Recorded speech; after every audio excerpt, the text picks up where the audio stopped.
Hello, I'm Don Love, and I'm the interim student and family pastor at Grace. And this is my wife, Jen. And today we have two sets of keys. These are my keys to Grace, and they represent not only access to our building, but access to the hearts and minds of future leaders at Grace. We've been at Grace for about 2 decades, and it was here that our paradigm shifted concerning Jesus' gospel of the kingdom, and it was here that Jen and I learned how to listen in prayer. And I was giving these keys about 1.5 years ago, and it's as though we just started to be able to unlock some relationships with you. So it's hard for me to consider even just laying these keys down. And these represent the keys to the kingdom that believers are given as they walk out their calling. For the last 7 years, Jen and I have been experimenting with prayer.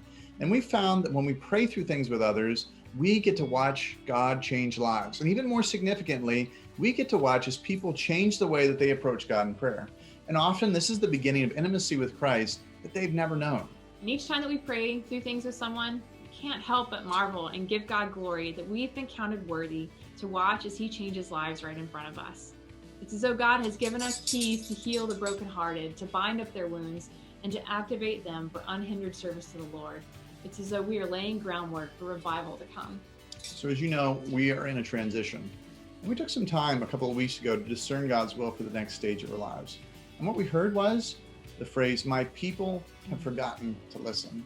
And we sense that God is calling us as a couple to play a role in helping to reawaken the church by helping people everywhere to remember to listen to the Lord through prayer. And what this means is that we will need to be more focused than ever.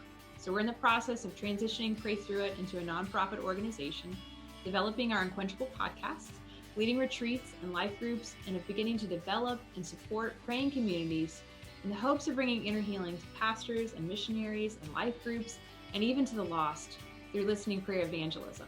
So what this means is we need to be willing to lay down our grace keys in order to use the kingdom keys in a broader sense. This means in part that while we're opening to continue to minister in the interim on a part-time basis with the youth, we're not going to be applying for the youth leader position that opens up here in September.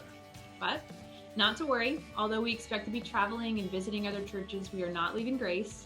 On the contrary, we are hoping that this shift will free us better to partner together with each of you and to minister even more at Grace, but within our gifting and calling.